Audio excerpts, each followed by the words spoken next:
Imagine करो, सुबह उठते हो, फोन चेक करते हो और देखते हो बैंक अकाउंट से 1 लाख रुपए गायब, या फिर कोई व्हाट्सएप पे इन्वेस्टमेंट लिंक भेजता है या OLX पे बायर बन के UPI लिंक भेज देता है और 5 मिनट में पैसे गायब, और फिर रह जाता है शौक, गुस्सा, डर और शर्म।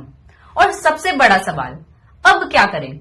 आज की वीडियो में मैं आपको बताऊंगी ऑनलाइन स्कैम होने के बाद FIR कैसे लिखवानी होती है, पुलिस स्टेशन में क्या बोलना होता है, कौन से डॉक्यूमेंट्स लेकर जाने होते हैं, पुलिस FIR ना लिखे तो क्या करना होता है, और पैसे रिकवर होने का रियल चांसेस कितने होते हैं। ये वीडियो एंड तक देखिए, क्योंकि एक छोटी सी भी गलती आपका पूरा केस खराब कर सकती है। ऑनलाइन स्कैम के बाद सबसे इंपॉर्टेंट चीज होती है स्पीड। अगर आप 24 घंटे के बाद कंप्लेन करते हो तो पैसा मल्टीपल अकाउंट्स में घूम चुका होता है। इसलिए सबसे पहला स्टेप है इमीडिएटली 1930 पर कॉल करो। ये इंडिया का national cyber crime helpline number है। आप कॉल करोगे तो वो ट्रांजैक्शन फ्रीज करने की कोशिश करते हैं। साथ ही cybercrime.gov.in पर कंप्लेंट रजिस्टर करो। और एक इम्पोर्टेंट बात, ऑनलाइन कंप्लेंट करना FIR नहीं होता है, ये सिर्फ इनिशियल इंटीमेशन होता है। लोग यही गलती कर देते हैं, समझते हैं कि बस काम खत्म। अब आता है मेन क्वेश्चन, FIR कहाँ लिखी जाएगी? लोग सोचते हैं जहां से पैसा गया है वहां लिखी जाएगी, पर नहीं। साइबर क्राइम में जुरिस्डिक्शन फ्लेक्सिबल होता है। आप अपने नियरेस्ट पुलिस स्टेशन में भी FIR लिखवा सकते हो। इसको कहते हैं जीरो FIR। पुलिस ये नहीं कह सकती कि ये हमारे एरिया का केस ही नहीं है। अगर कहती है तो पोलाइटली बोलो, सर जीरो FIR का कॉन्सेप्ट है, प्लीज रजिस्टर करिए। कॉन्फिडेंस में बोलने से और लॉ जानने से पुलिस का बिहेवियर भी चेंज हो जाता है। पुलिस स्टेशन बिना प्रिपरेशन के मत जाओ, ये डॉक्यूमेंट्स लेकर जाओ।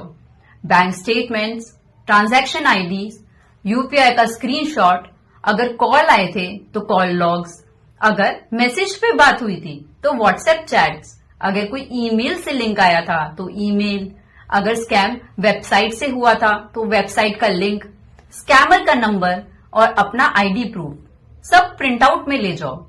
एक रिटन कंप्लेंट खुद टाइप करके ले जाओ।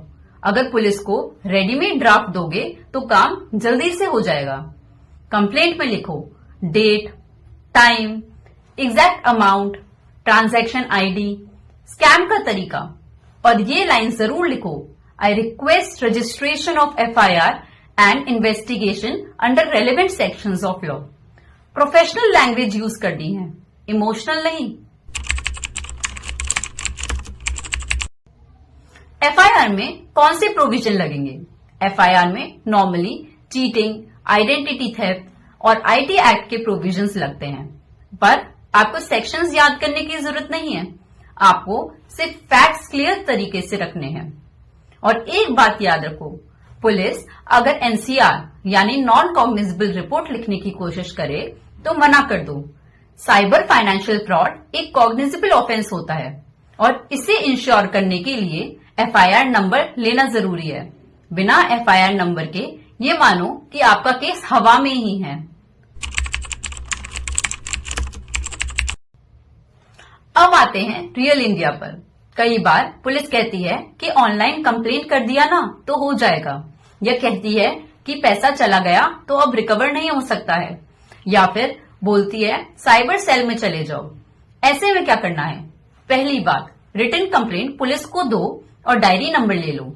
दूसरा, SP को रिटन कंप्लेंट भेजो। तीसरी बात, रजिस्टर्ड पोस्ट से भेजो, जिससे जल्दी भी जाए और आपके पास इस बात की रिसीप्ट भी हो जाए, जो कि एविडेंस की तरह काम करेगी। चौथा, मजिस्ट्रेट के पास एप्लीकेशन भी फाइल कर सकते हो। लॉ सिंपल है, कॉग्निजेबल ऑफेंस में FIR लिखना पुलिस की ड्यूटी है, इसलिए आप कोई रिक्वेस्ट नहीं, राइट एक्सरसाइज कर रहे हो।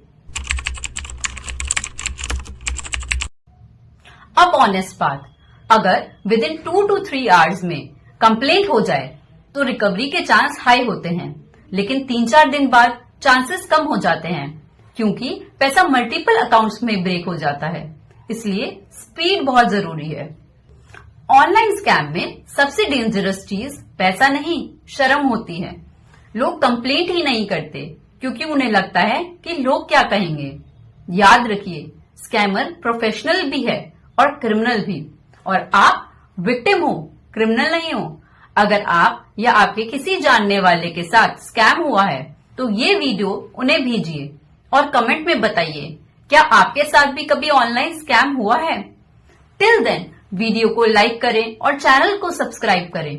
और हाँ, लॉस स्लो हो सकता है पर आपका एक्शन स्लो नहीं होना चाहिए।